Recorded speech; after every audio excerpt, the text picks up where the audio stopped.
Hello. Hi, Mary Jo from Colorado.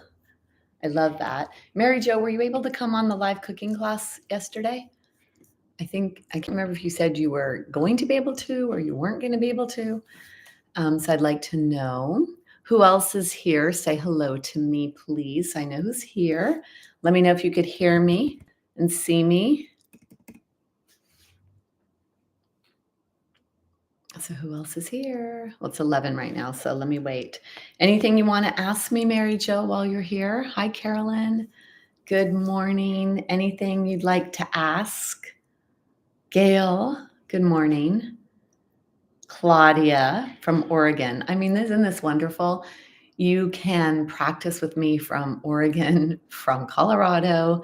And Gail, I can't remember where you are. I think you're East Coast, but I'm not 100% sure. I know you're not in Los Angeles, or I think you're not. So I just think that's pretty amazing that we could practice together from these far distances. It's pretty amazing. Being able to practice yoga anywhere, super important. Any questions? How many of you were in my class last night? My cooking class, calcium-rich diet for stronger bones. I actually just this morning made sauteed greens with tomatoes with a pretty well-rounded teaspoon of pesto sauce and 3 eggs. So I don't know what the calcium content is. I'm going to say it's probably around the 150 to 200 milligram range, which is pretty great because if we need 700 a day, which is what we believe we do, I'm going to share the article from Harvard where I found some great information and some other studies about what we really need. And we want to make sure calcium is super important. We need it for our bones, but we don't want too much because it can lead to heart attacks and is bad for cardiovascular health. So finding that sweet spot, which is believed to maybe be around the 700 milligram range. So I've had almost a third in my one meal of the day so far. It's the morning for me. I also had a matcha tea latte, and the MCT oil powder had some calcium in it. I'm sure the coconut milk powder that I use does as well. And I have not looked to see if matcha green tea does. That would be interesting because would you think that matcha green tea powder would have calcium in it? Let's see. Does a serving of matcha powder have calcium? Let's see. A half teaspoon has 4.2 milligrams of calcium. So yeah, it has calcium. And that was my whole point, is that calcium is everywhere. And it's the thing we worry about the most. I'd say protein and calcium are two of the main nutrients women worry about the most when it comes to bone health, yet it's everywhere. And so starting to pay attention to that. Beth, you were there. Yes. Gail, you're in Idaho. Okay. Virginia, Suzanne. Is this your first time with me, Suzanne? I'm not sure if I recognize your name. But yeah, last night's calcium cooking class, hopefully you learned some valuable information because that is an important nutrient when it comes to bone health. Oh, great, Suzanne. Anything I need to know about your body? Any issues? Osteoporosis? Do you have any any replacement parts, things like that? I like to know so that when I'm saying something, if someone needs to avoid or be careful with a certain posture, I like to say that if I know who I am teaching to. Hi, Nicole.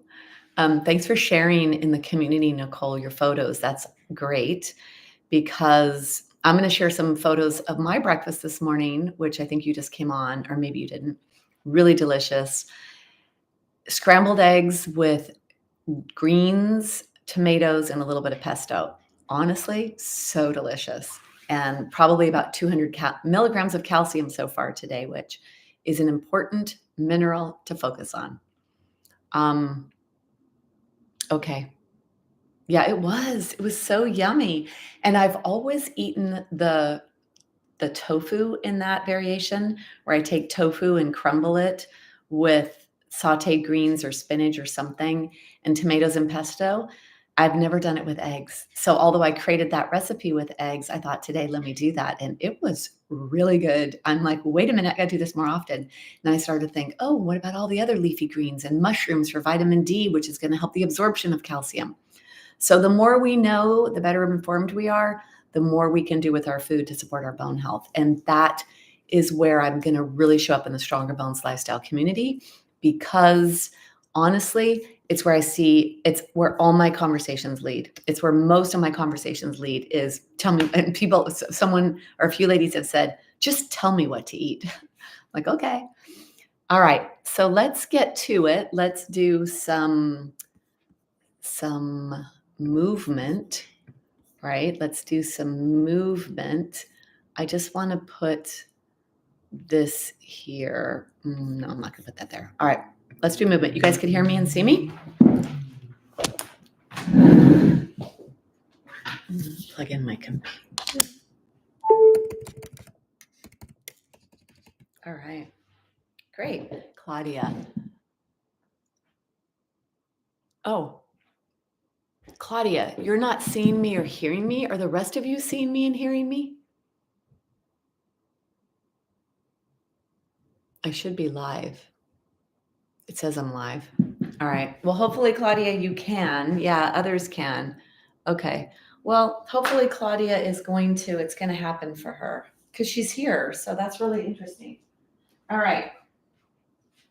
I haven't taught for a while. I barely have practiced yoga in the past 2 months. It's been crazy. And it's also been crazy what I've noticed happens when you don't practice. All right. Today's practice is going to be everything. So we're going to focus, and it always is whenever you show up to your mat, especially if you're doing yoga therapy for bone health, where the intention is to focus on especially the hip complex and the spine. That's where we focus a lot of our effort and energy. And what happens when we practice yoga? I think yoga is so superior for bone health because you're working on strength, mobility, stability, range of motion in your joints, strength in your muscles, which leads to strength in the bones. So every time you show up to do the practice, the hour-long practice, or even one posture at a time, those are all the benefits you're going to get in your body that matters for bone health. We want fall prevention and fracture prevention. We want to keep our joints strong and mobile because then you're going to be in less pain and more likely to do more. And then you develop the strength along the time that you practice, and that will help you then notice. You'll start to notice when you develop strength. The other side of the coin is you notice when you lose it. So when I've taken time off of practicing regular, I teach 5 live classes a week currently. When I have taken time off of practice, I notice the weakness coming in. That's a hard pill to swallow, is when you notice that. The good news, I can get right back on that horse and work on strength, flexibility, mobility, range of motion. All right, one thing, I need to get my timer so I know how long we're in postures. I don't have my timer. So get all your stuff ready.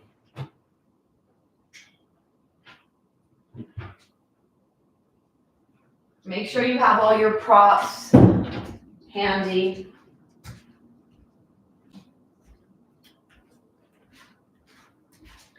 I put on a timer. So this is the thing. I use a timer here. So not only do I know the length of the class, but more importantly, I know the length of the postures.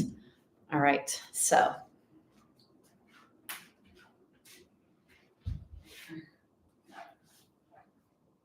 for today's practice, make sure you have your props handy. The blanket, the block, the strap. I'd like to start with a blanket to do a chest opening. If you have something else at your house, you have a bolster or an egg block to stretch your spine. We want to bring a supported back bend into the body. If you are going to use a blanket, turn it longwise so you have a real long area, and then roll it up tightly. The thicker, heavier blankets will give you more opening in your body, which is going to be good for posture and for your spine. So go ahead and get your blanket or whatever it is you're going to use. So I'll show you what I have here. Most people have access to a towel or a blanket, which is why I use this here. There's other things you can use. Really doing a supported back bend is really important for bone health. When you come down, always ensuring that you have a nice length in the front of your spine, and then bring yourself down on whatever it is you're going to come down on. Starting with knees bent is a good place to start. You want to have your tushy on the ground, your spine on your prop. And then arrange yourself. Keep your eyes open so you can notice and feel your way into this. You want your back neck to be nice and long. The pressure is on the center of the head, not on the top near the crown. You want your chin to be parallel to the wall across from you. And the place that you should feel this is in the area where your arms attach to your body, whether that's chest, shoulder, or arms. That's where a lot of the pulling is, or a lot of the stretch that happens when we do a supported back bend. And then if you're going to keep your knees bent during this, walk your feet a little wider, let your knees fall in towards each other to relax. And then the arm position, put yourself into a position where you feel an appropriate stretch. Some of you like to have a deeper stretch. Some are going a little bit more gentle. Some of you may have rotator cuff shoulder issues. Whatever it is you need to do, modify the practice to make it appropriate for you. Let's check in with the head and neck again. Lift the head, tuck the chin towards the chest, lengthen the back of your neck. Now, if you do have a blanket there, there's a downward movement, so we're going to release some of the tension in the upper back and neck. And then if you're on a different prop, you modify according to what you have. Let's take an inhale. And as you exhale, slowly let your head move in one direction. Go slow here so you can introduce lengthening safely. Exhale back up to center. Inhale the other direction. Exhale back up to center. Inhale back to center. Exhale into the stretch. Keep moving slowly with your breath, noticing what you notice in your body. We're stretching the cervical spine, the spine in your neck here, and then the area, the muscles that attach to the skull and the rib cage to help support your head on top of your body. So feel that as you move side to side.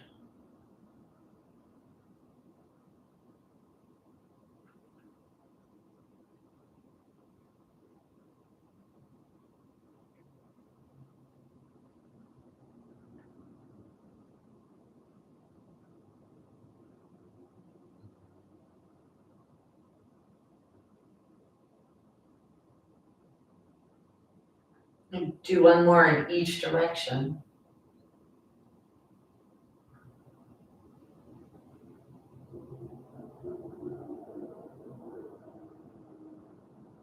And then bring yourself back. So coming into a static or held position, if your mind is really active and laying still is not comfortable for you, you could do a little bit of movement, either opening and closing your fists or continue with the head moving side to side. So make the practice your own. We're managing energy when we practice yoga. And if your mental energy is very active, you may need to do a more active beginning of the practice. It's gently slowing down your body movements, and then your mind will follow. Take your jaw, wiggle your jaw side to side. And then open and close your mouth to stretch your jaw. A lot of tension is held in the jaw. And then close your mouth. Breathing in and out through the nose.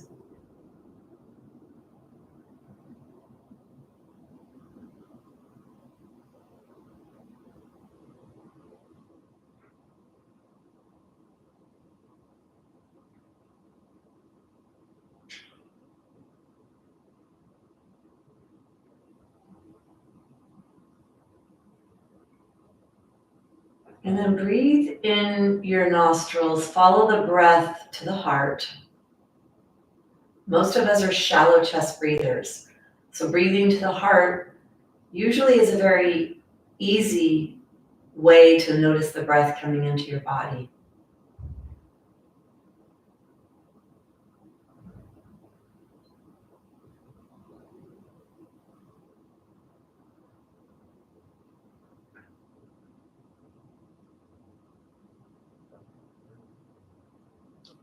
And then begin to bring the breath to the lower ribs, breathing deeper.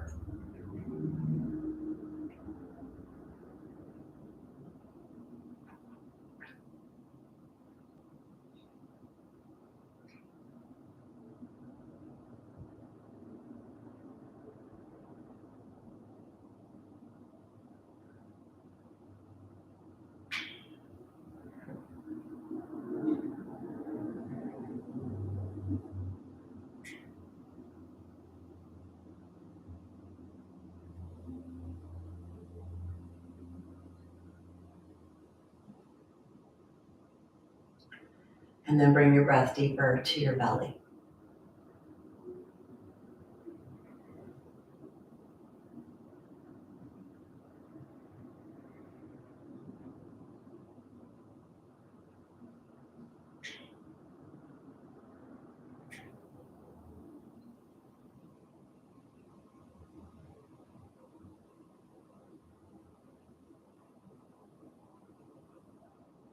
So let's do the Sukha Pranayama, the breath of peace.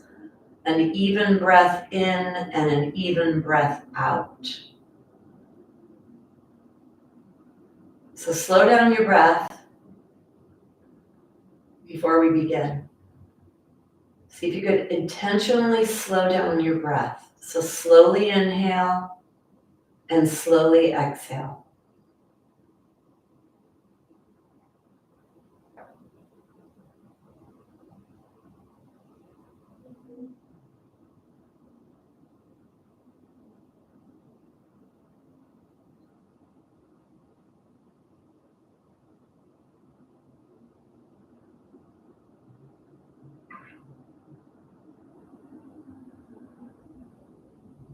I'm going to do some counting for you for breath of peace. I want you to slow down your breath. I'd like to do a 6 count on the inhale and a 6 count on the exhale. You're breathing in through your nose, keeping your mouth closed. Take a big exhale and let's begin. Inhale, 2, 3, 4, 5, 6. Exhale, 2, 3, 4, 5, 6. Inhale, 2, 3, 4, 5, 6. Exhale, 2, 3, 4, 5, 6. Inhale, 2, 3, 4, 5, 6. Exhale, 2, 3, 4, 5, 6. Inhale, 2, 3, 4, 5, 6. Exhale, 2, 3, 4, 5, 6. Inhale, 2, 3, 4, 5, 6. Exhale, 2, 3, 4, 5, 6. Inhale, 2, 3, 4, 5, 6. Exhale, 2, 3, 4, 5, 6. Continue on your own. 6 on the inhale, 6 on the exhale. Breathe all the way down to your belly.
Continue a few more breaths.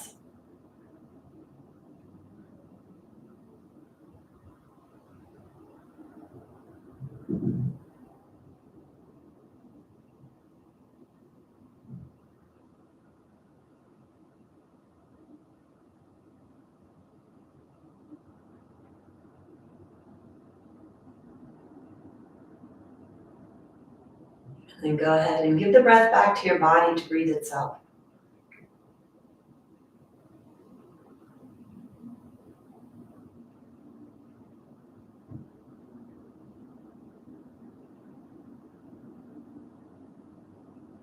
Start to bring movement into your body. If you'd like, you could come into a fully outstretched position, really stretching your body, or stay with the legs bent. You choose what's right for you. So I'm going to offer some suggestions, and if it doesn't feel appropriate for your body, then don't do it. If you have issues that you're dealing with right now, then modify accordingly. Take your hands, open and close your hands, and then roll your wrists in one direction and then in the other. Start to move your feet, pointing and flexing, and then moving in and out with your feet. Moving your body to start bringing in some lubrication and flow into your body. And then go ahead and bend your legs. Come on to your side. And from here, you're going to use the strength of your upper body, of your shoulders and your chest. Let your head go along for the ride. Don't let it lift up. Use the elbow and use the palm to push yourself up and away from the floor to come to seated. It's a nice way to maintain that strength in your upper body and to keep yourself safe during that process. Let's take our blanket. So you could do a blanket or pillow or bolster. We're going to start in a seated position. You could do a simple fold or you could do a deeper fold, depending on your range of motion and flexibility in your hips. If you have tighter hips, sitting higher will be better for your hips. If you have issues in your hips, then you could put a block underneath your knees. When we're seated, this is weight bearing. So we're going to be stretching weight bearing, which is a little bit more intense when it comes to stretching our hips.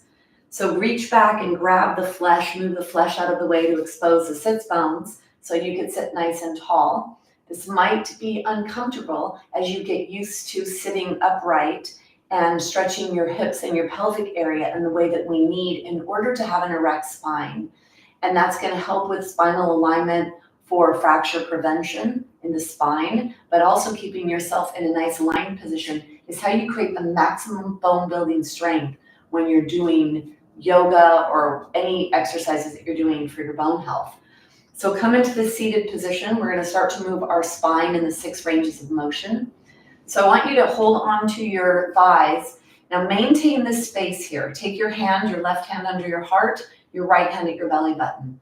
This is about an 8-inch space, and there's 8 vertebrae here, or 7 vertebrae that are the most prone to fracture, or these here. We don't want to press on the front. So maintain this safe spinal space between the heart and the belly button when we're doing the movements, all the postures we're doing today. And you take that off your mat into your life because we need to maintain that all the time, that safe spinal space for perfect posture and reducing spinal wedge fractures in our spine.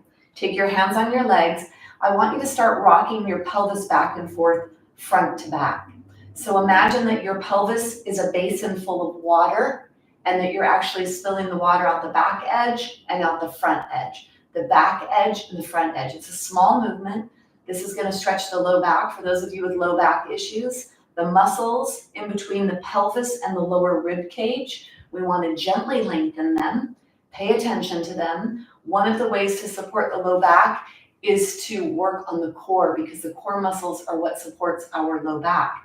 And increasing flexibility in your legs and in your upper body so that you don't pull or put too much pressure on the back. And for low back health, having a really good posture will help with low back health. So front and back, getting yourself lubricated, and then bring yourself up. Let's do some circular patterns. So start counterclockwise going to the left. You go to the left. You start small at first. Your hands are on your thighs. You should feel some stretching happening. Those muscles that are on top of the pelvis, that's where they attach to the pelvis at the back. There's a lot of tendons there. You'll feel the stretch there. Then you start to come down into the hips. So this circular pattern called the Sufi grind, start to make it bigger. You're going to start to warm up, lubricate, and stretch the low back and the hips. Feel this in your body. And then we're going to move with breath. So you're going to slow down and inhale when you come forward and exhale when you go back. Inhale when you go forward.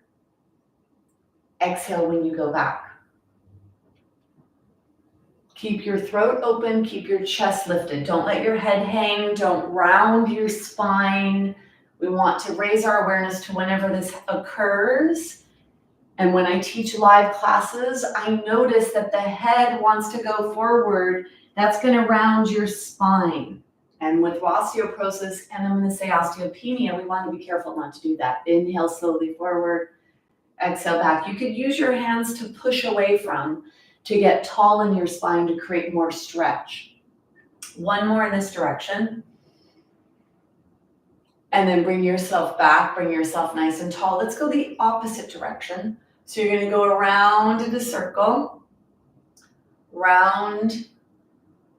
If you'd like to close your eyes and feel what's happening, I want you to feel and notice you're in the low back, you're in the sacrum, which is embedded in the pelvis, which is the lower spine. And then you're coming into your hips. So all the areas that matter when it comes to bone health, the hip complex and the lower spine, that's what we look at with the DEXA scan or the REMS, the ultrasound technology. So start to get a little bit bigger in your movements. Keep your throat open. Keep that safe space in the front of your spine as you move around. And then when you're ready to go a little slower, you bring your breath, inhale forward, and exhale back.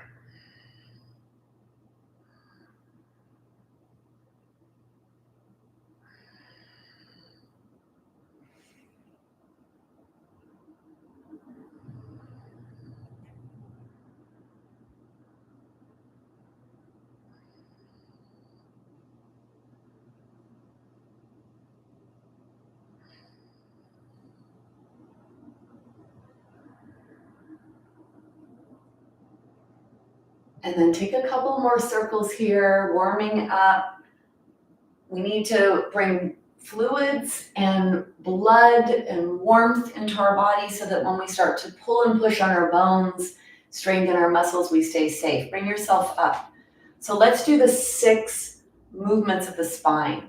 Holding onto your legs, you're going to inhale, slide your hands back, elbows come underneath your shoulders, shoulder blades slide towards each other. Feel like you're pinching a pencil between your shoulder blades. Throat is open, gaze is up. This is your inhale, it's a back bend.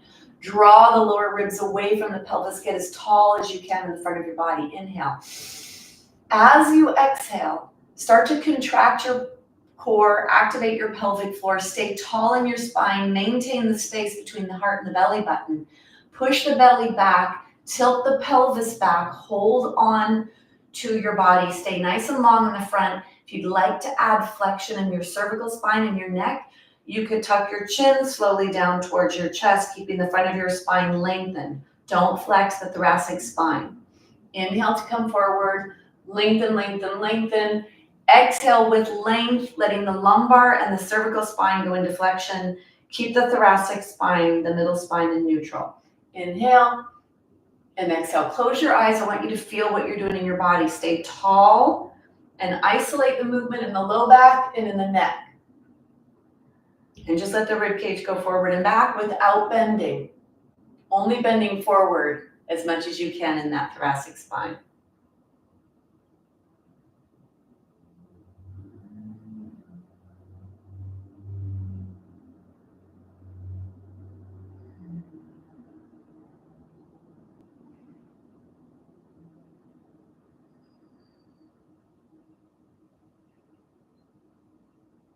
One more in each direction. And then bring yourself back to center. Let's bend our spine sideways. So you want to bring the lower ribs away from the pelvis, this space here. So take a hand to the side. You can either have your hand on your shoulder if you have shoulder issues, or your hand up in the air. And if you do, flex your wrist and reach up. You want your arm alongside your ear, not forward and not rounding. So go as far as you can safely to the side in lateral spinal flexion, either with your arm, with just your arm up, or your elbow up, you decide. And then let your hand go to the side. You could come onto the fingertips. This is a really great way to stretch muscles that mobilize and stabilize the back. So again, for back health, this is a good movement, lateral flexion. You inhale up and lengthen, and you exhale to come out. In yoga, we lengthen when the arms move away from us, is when we inhale and lengthen. We exhale when we come back to our body, or we contract or bend our body. You inhale to open, you exhale to bend and contract and come back to center.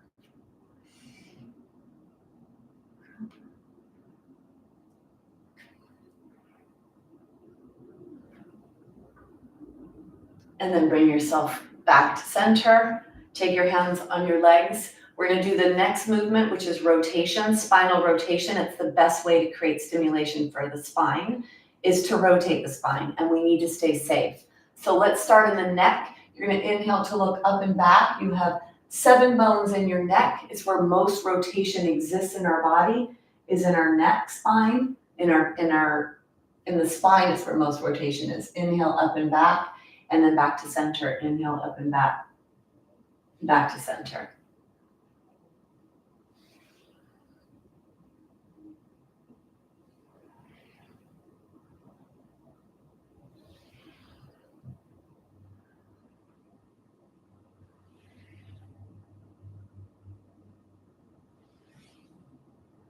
Now bring yourself back. You want to be careful with osteoporosis when you do rotations. This is a way to keep it safe.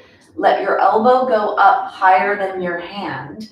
Let your elbow go back, and then more of your torso will come. That shoulder blade will help protect your spine. That's your inhale. Exhale back to center.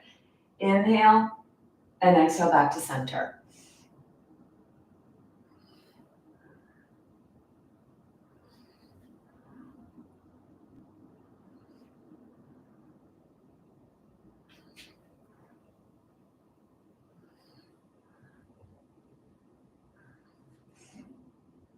Body awareness is how you're going to keep yourself safe when you practice yoga therapy for osteoporosis, or when you are doing weight-bearing exercises. Inhale.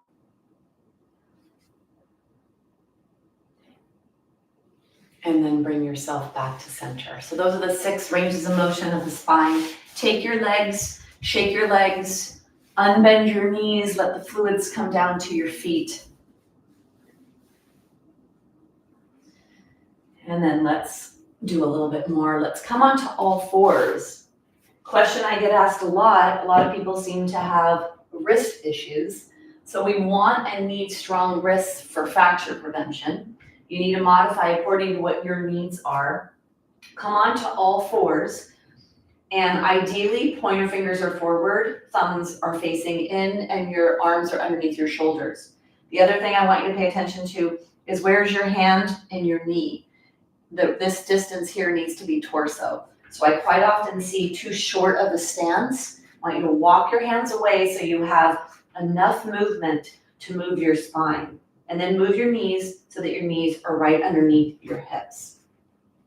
Take your right hand forward, your left hand back. Exhale. This is called spinal balance, a great way for you to see what's going on in your body right now with balance.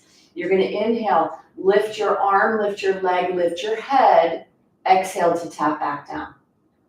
Inhale. This is a strengthening spine movement. It's also going to work on the stabilizing muscles of the back. Flex your foot when you lift it. Reach long with your hands. Exhale down.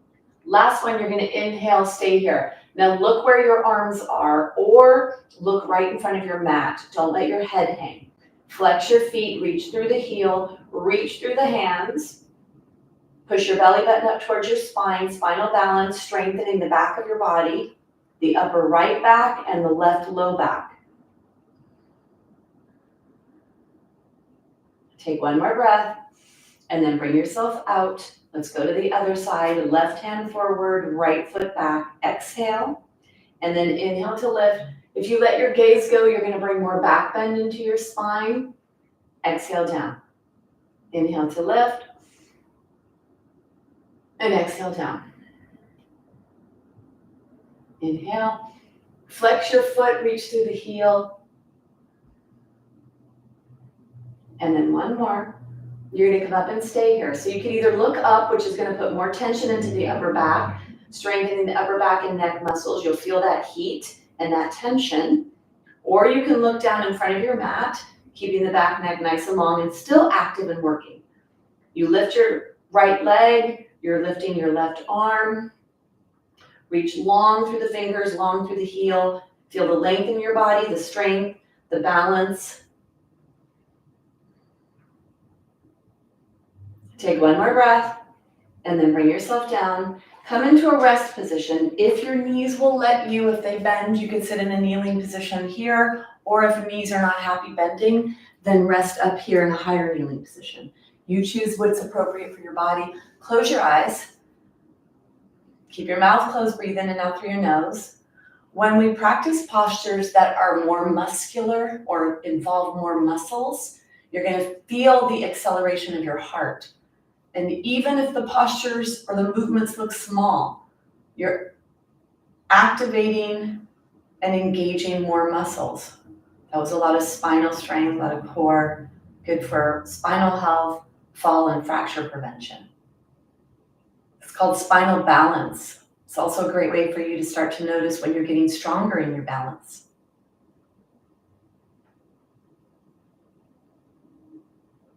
Take one more breath.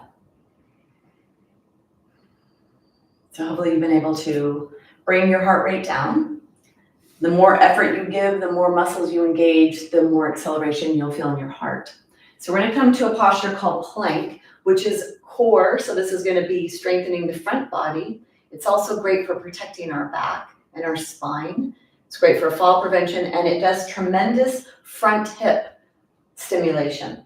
When I had my hip replacement, I couldn't lift my opposite leg off the floor because my hip replacement side was too weak. So I slowly and surely built up that ability to come into a three-legged plank.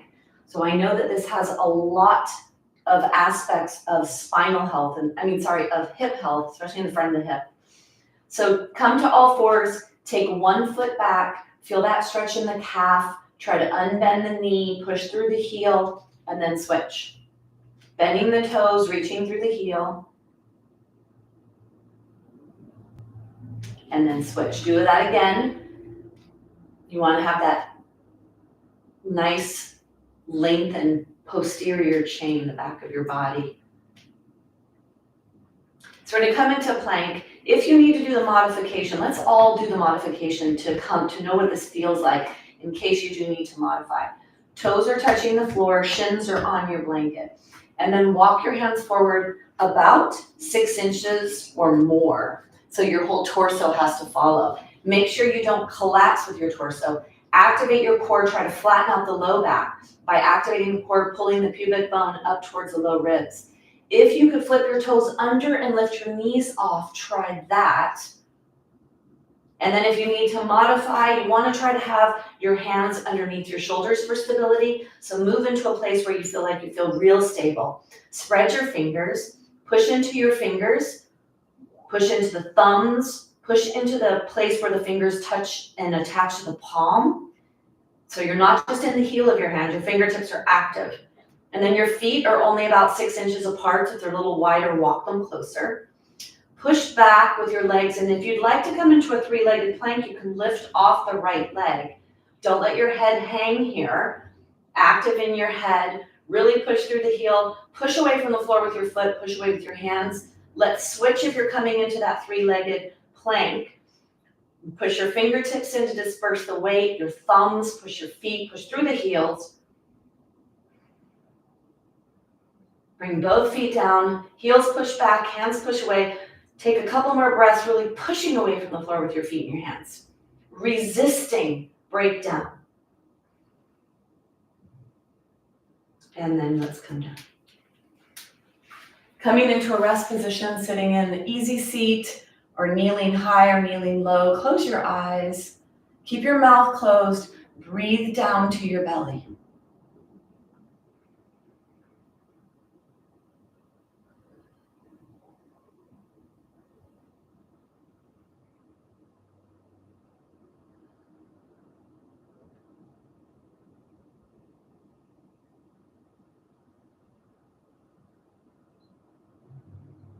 Feel the heart rate. And then feel the heart rate slow down as you breathe deeper, slower, longer.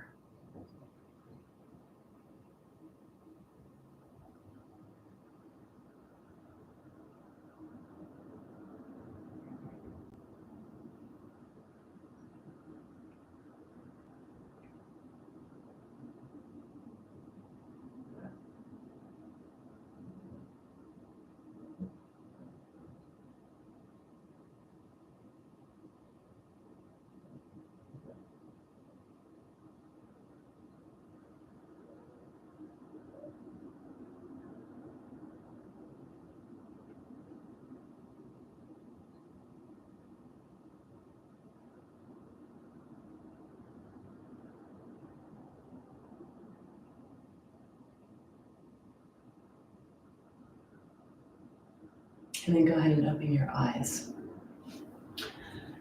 Take your blanket, bring your blanket to the top of your mat, and we're going to use the block and the strap.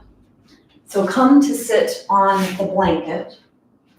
And when you sit on the blanket, you want to be near the front edge. You want to reach under to grab the flesh, to move the flesh out of the way. When you expose your sits bones, it puts you in that nice, perfect, erect spinal position.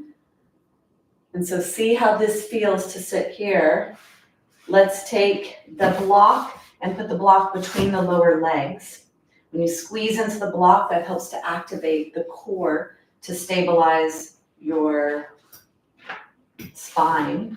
And then you're going to take your strap. Now, when you bend forward to do this, you want to make sure you maintain that safe spinal space and you do not round or collapse your back to reach forward. So always, I'm going to say that that's the number one area to focus if you have osteoporosis, is to make sure that you do not spinal flexion, no spinal flexion. And if you are in a place where this is developed in your body and you might have even had some hardening of calcium deposits, you slowly and surely work towards becoming more erect and upright.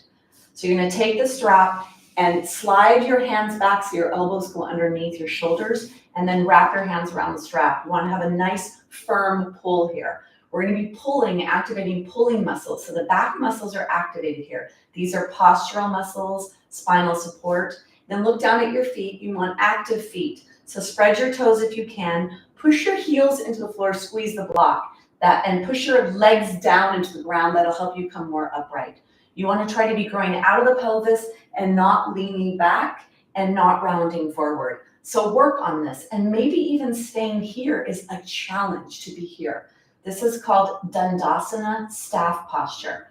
It's a deep 90-degree hip bend, and that's where we need to safely bend in our body for our bone health, for healthy aging. So push down to get tall.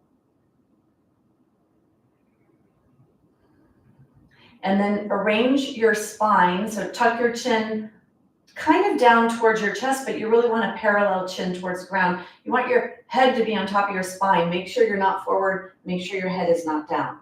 So arrange your head. Elbows are in at your side. You're pulling strongly, pushing on the block, pushing down. Be active. You're not just hanging out here.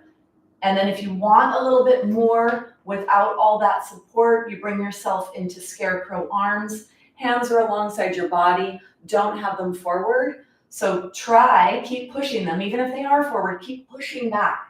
The goal is to get them back. Push your shoulders down. Slide your shoulder blades towards each other like you're holding a pencil. Bring your awareness to the shoulder blades in the back of the body, and then pull the tips of your shoulder blades down. Push them forward to lift your heart. Keep yourself in this position. You're strengthening your hanger. that hold you up all day long, the muscles at the upper back, strengthening those muscles to keep you nice and erect and upright.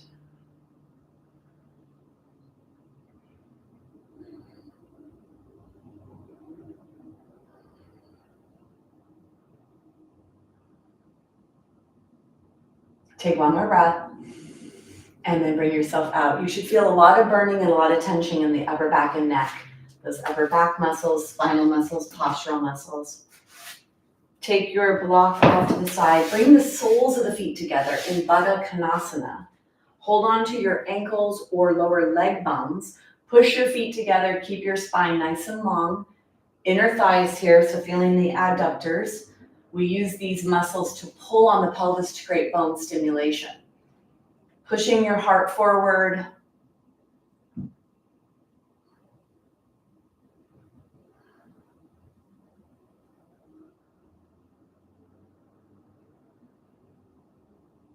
Take one more breath. And then bring yourself out. So we're going to come into a seated straight leg twist. So staying here, if you need to move the flesh again, do that. Let's come to the left side. So take your block onto the left side of the mat. And then bend your left leg. Straighten your right leg. Push your heel into the floor. Toes come towards you. Holding on to the left leg with the right arm. Keep the right elbow active. And bring the left hand on the block behind you. Now with a twist, we want to stay safe. You want to be coming right out of your pelvis, not leaning back, you could be on the ground if you need. If you have longer arms, be on the ground might be better, but you want to not be leaning back. You want to try to be lifting out of your spine, pushing away from the ground.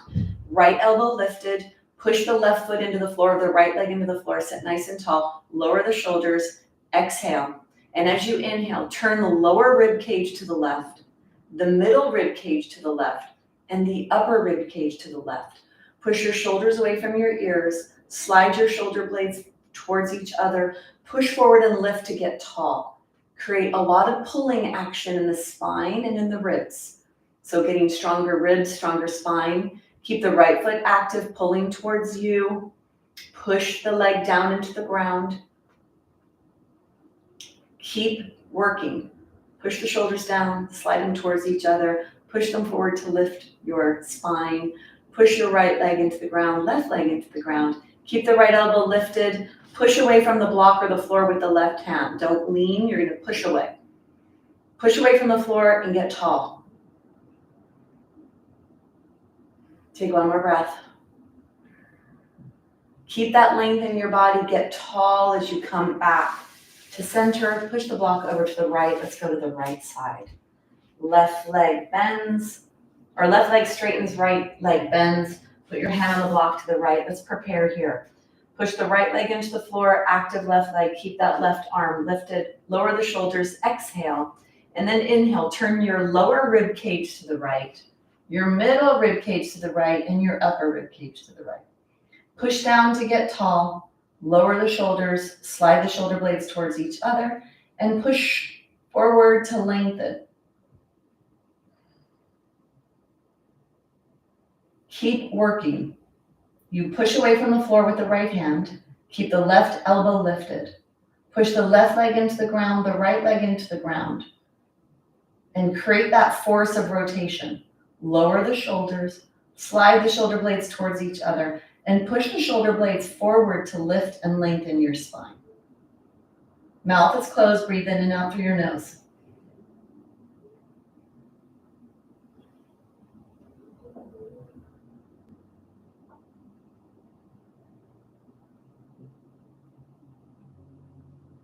Deep breaths.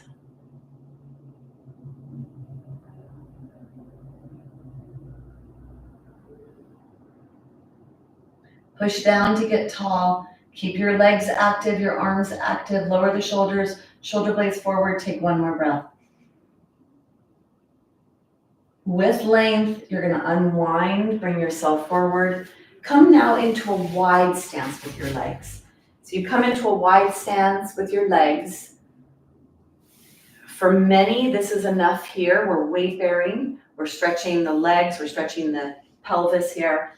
If you have the ability to go a little deeper, you keep the front of your spine long. You do not round your spine to get your head closer to the ground. That's dangerous for your spine. You bend at your hip joint to come forward, depending on what your range of motion is in your body. Legs are wide, create whatever it is you need. It's your practice.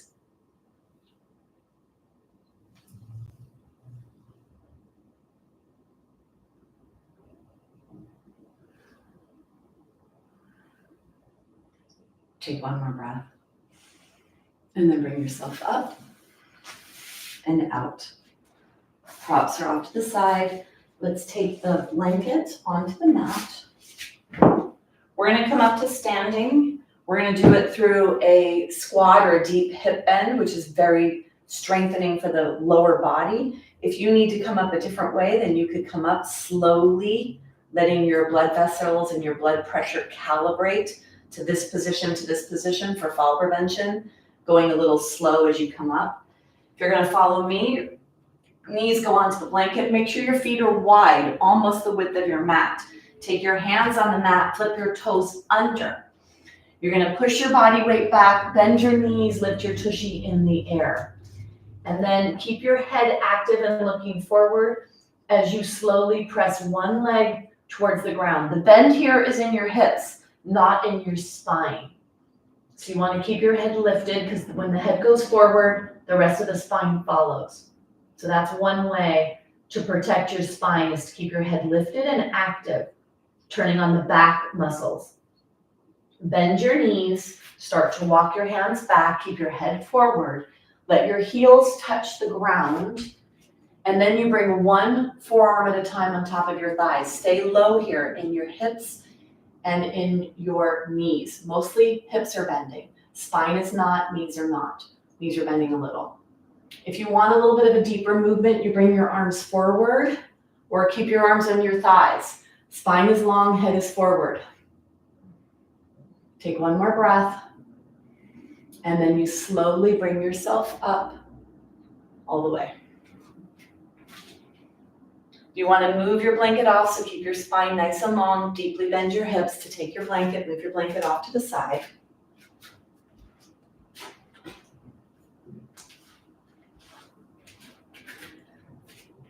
Then we'll do some of the standing postures. So coming into what's called mountain, this is an alignment posture.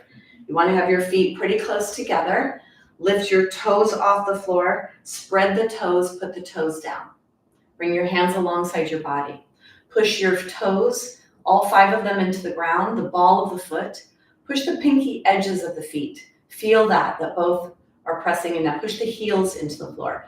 Push your top thighs back, the femur bones, so you can neutralize your pelvis. Squeeze your buttocks, pull the tailbone down. That lengthens the back of your body. Push your hands down, push your hands back.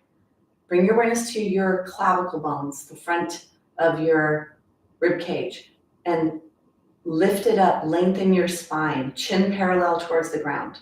Looking forward, keep this active. Mountain, balls of the foot, toes, pinky toe edge, heels. Push the top thigh back, tailbone down, pelvis in the neutral. Lengthen through the ribs, lengthen through the spine.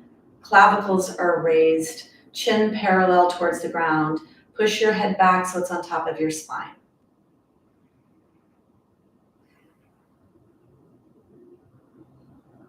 Take one more breath. This is mountain. From this, we're going to come into tree. So push your body weight over to the left, bend the right knee, keep the toes on the ground, turn the knee out to the side. Spine stays long as you bring your foot up in between your ankle and your knee. Hands are down. If you want to use different hand positions, you could challenge yourself with movement, or you could bring yourself into a static. You could come into a scarecrow arm position, or even higher, whatever feels appropriate for you. You could bring your hands into prayer if that feels better, a little stabilization. Arms to the side, hands on the waist. Find different hand positions that make this doable for you, manageable for you.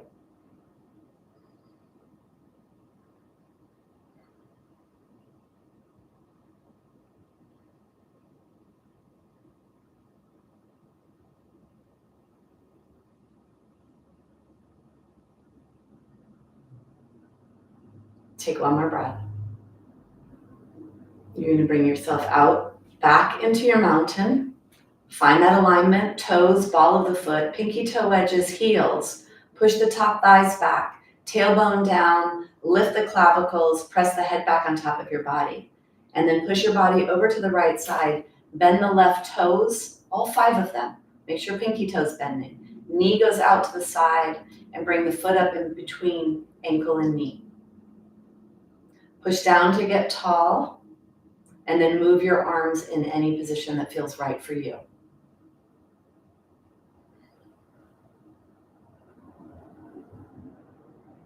If you like more of a challenge with tree, you can actually move your head, which will add in more challenge. And then the next level would be to close one eye at a time. So you choose what you need to do.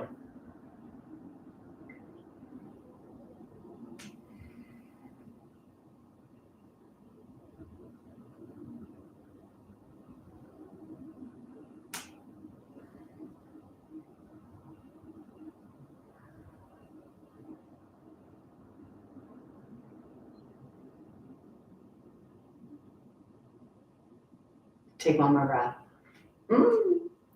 Bring yourself back down and out into your mountain, and then shake.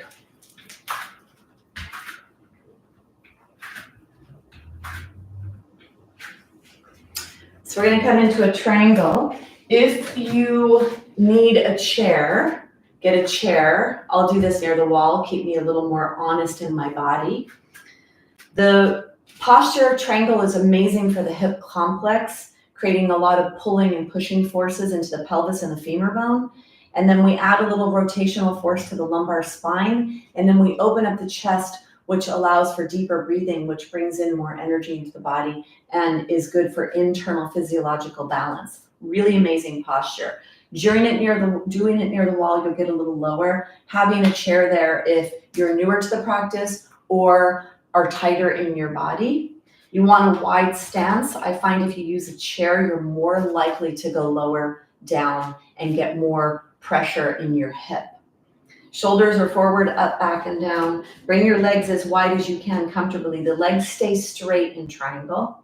Take your front hand, either the hand on your leg or the block. And as you inhale, the back arm goes up.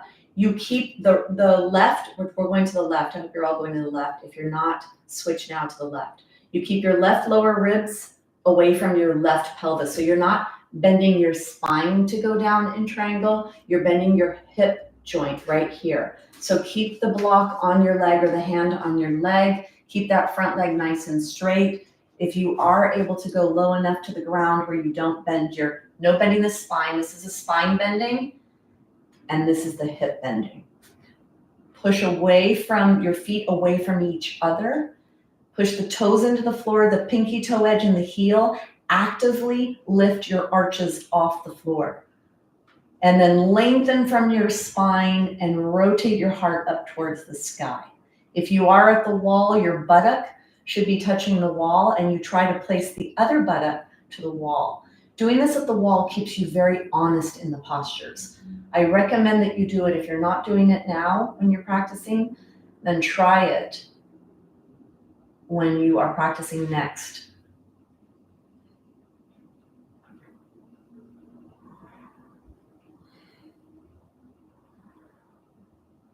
Feel the stretch everywhere, the stretch. This is great for low back health. You're pulling on your pelvis, creating space in your hips, space in your back. Lengthen your spine, rotate. Take one more breath. When you come up, you're using your core to bring you back up. Keep your legs wide, or if you have a chair and you need to move it, move your chair. You begin with your toes forward, then your toes, right side toes move away, back heel moves away. Shoulders are forward, up and down. Take your hand on your thigh with your block. You're going to inhale. You keep that front leg straight. You're bending in your hip. Your pelvis moves away from you. You keep bending that hip. Going down, bringing your hand up. If you have a chair, you might need to stop with your hand on the top of the chair or the seat of the chair. If you have the flexibility in your legs, in your body, in your hips, you could go a little lower. So do what's safe. You want a long spine and a rotated spine up towards the sky. You want to rip the floor apart with your feet. So push the right foot to the right, left foot to the left. Toes are in the ground. Pinky toe edges, heels, active arches. And then if you are at a wall or practice at a wall sometime, tushy touches, you try to get the upper tushy cheek to touch as well, the back to touch, the head to touch. And imagine if you're not at a wall that you're between two sheets of glass. This is a lateral bending posture, not a front to back posture. So if you go too low, your tushy will go out, your chest will go forward. So go up a little higher so you can stay lateral. Long spine, rotated spine.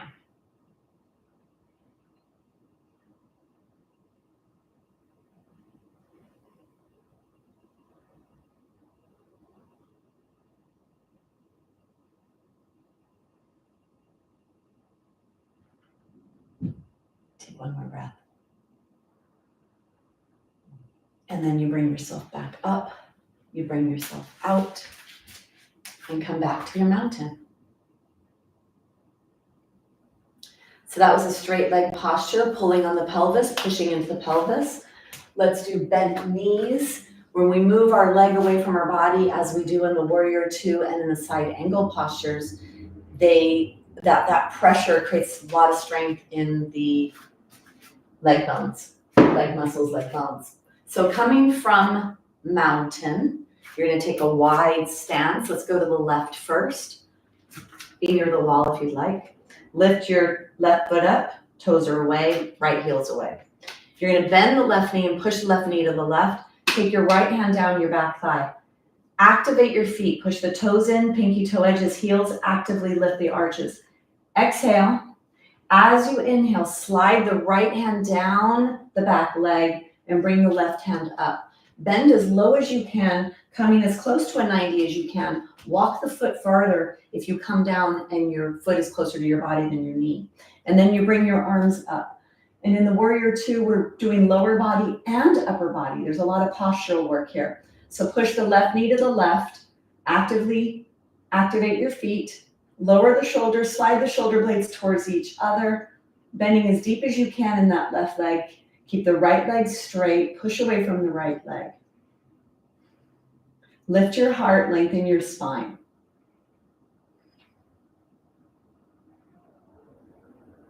Deep breaths.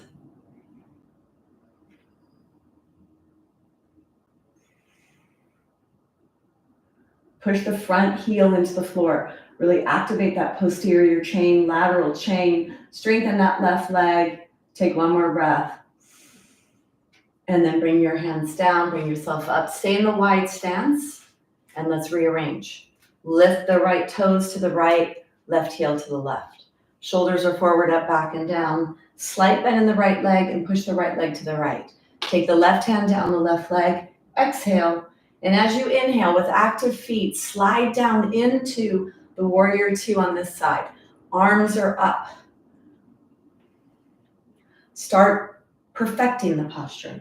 Can you go a little deeper? Do you need to walk that foot forward a little bit more? Shoulders are down. Shoulder blades towards each other. Push the knee towards the wall. Lift your chest. And then what's going on with your feet? Toes are pressing in, pinky toe edge, heels. Push the right knee to the right, left knee to the left. Keep all that action in your body.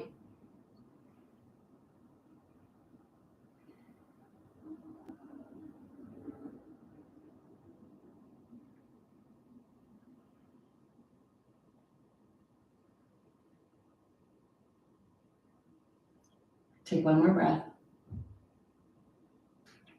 And then bring yourself out. Come back to mountain, rearrange.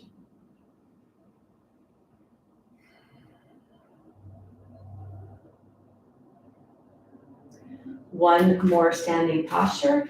Get your block and get your strap. We're going to do chair, putting the block between our lower legs and using either you're going to pull on your strap Or if you have a loop in your strap, you could bring your hands onto the loop and push out. This will activate the upper back muscles. So do what's appropriate for you. You squeeze the block. Your toes are forward. Your feet are block distance. Make sure when you look at your feet, you want to have nice joint arrangement. So you don't want your feet wider and you don't want your toes out to the side. So make sure you're nice and aligned. This will help you do that. You're going to begin by squeezing the block because that's going to activate your core and help you support your back here. Take your hands on the strap, push out. Then you're going to start to sit back and bend your hip as you load down into chair. Bring your arms up. You want your arms higher than your shoulders. Try to get that. Really push out on the strap. Squeeze the block, push back, look down. You should see your whole foot. So you have your weight back. Your bend is in your hips. So bend a little deeper if you can. Push out on the strap. Loading down into a squat position. It's great for low back strength, low body strength. Your low back, your glutes, your legs, your hips, all the areas that are important. Stronger you are, the less likely you fall, the less likely you break. And that's our goal. Deep breaths. Take one more breath. And then bring yourself up. So I'm going to go down on the floor. Get your blanket. You'll need a strap. So keep your strap. To come down on the ground. Load into your joints slowly. You could use a wall if you need. And bring yourself all the way down. Safely, keeping that safe spinal space. Bring yourself down onto the ground. So we're going to do the bridge posture here. I like to do this with a loop in the strap. So either loop the strap or tie the strap. Bring your feet through it. Above your knees. Put your feet on the floor. So when we do bridge, we want to move the blanket away from the head. So move your blanket away. And then use your arms to lift your rib cage away from the ground to bring the shoulder blades closer. Feet are body distance. Lift your head, lengthen your head. Your feet are closer to your body. Let's do 3 and then we'll hold. So push your arms in. Inhale. As you exhale, push your feet into the floor. Squeeze your tushy. Push out on your block or your strap. Push your arms in. Bring your spine up. And then slowly articulate your spine back down onto the ground with the inhale. Exhale to rise. Inhale to lower. Exhale to rise. Inhale to lower. And the next one, you're going to come up and you're going to stay up. Exhale to rise. Push your feet in, squeeze your tushy. Push your pelvis up with your glutes, unbend the hip, and then really use the tricep area of the arm to push into the ground to lift you up to bend your upper spine. If you do this often and you have a pretty strong practice, you could straighten your arms or you could clasp your arms underneath your body. If you do clasp, you cannot be no bent elbows and no resting on your upper arms. Push your upper arms into the ground to bend the upper spine as much as you can. Push out on the strap, squeeze the buttocks. Bridge.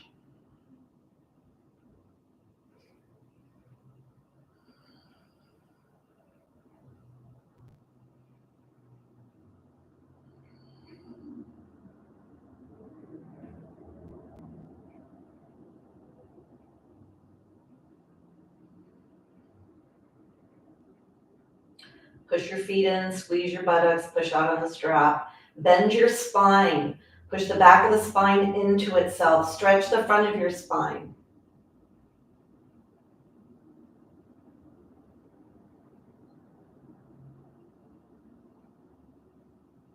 Take one more breath. When you come down, start to come down slowly. Lift your heels off the floor. Push the spine towards the ground. Try to push the low back towards the ground. Feel that stretch. And then bring the blanket back up over your head. Take your strap off to the side.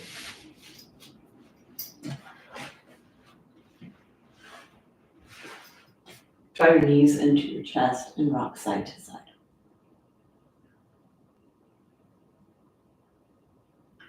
Hold on behind your thighs, soles of the feet are up towards the sky. This is happy baby, massaging the low back, stretching the glutes, the back, relaxing the spine after the practice.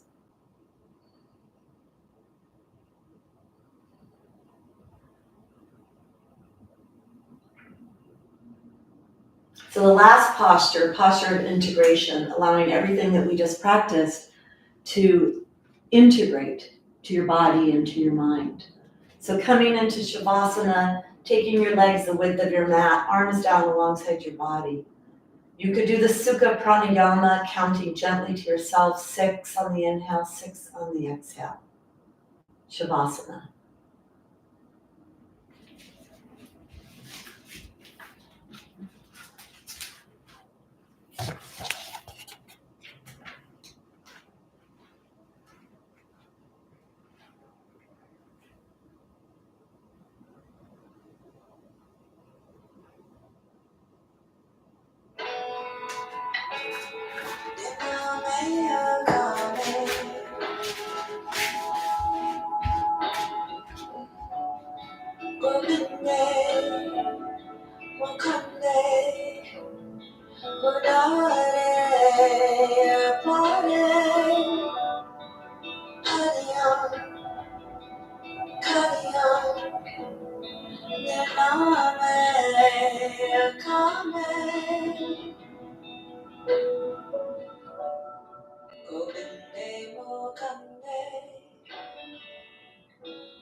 Gently begin to deepen your breath.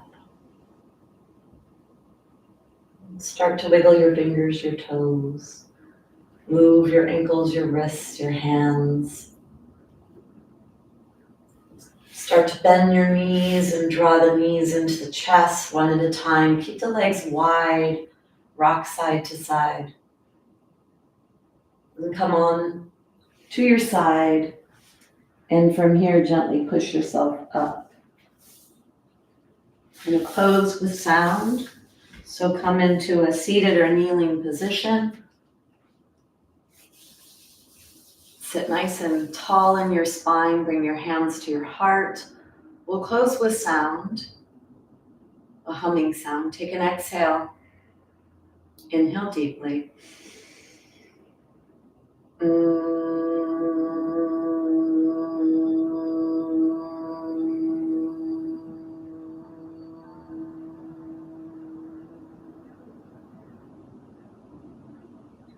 Bringing your hands up to your forehead. Keep your spine nice and long as you bow forward, bending at your hip in Namaste.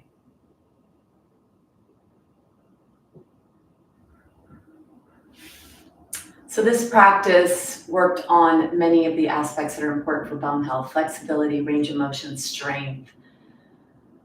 Practicing yoga is one of, if not the best, movements or exercises or fitness practices that we could do for all aspects that matter when it comes to bone health and healthy aging. So I was gone the last 2 months. I have really not practiced much yoga, and it's been so profound for me to realize how valuable this practice is for our bone health, for joints, for strength, for flexibility, range of motion. It's amazing. And so being back at practicing and feeling that, I felt so much movement in my joints, so much stretching in my joints, especially being at the wall today, doing the triangle, the Warrior Two.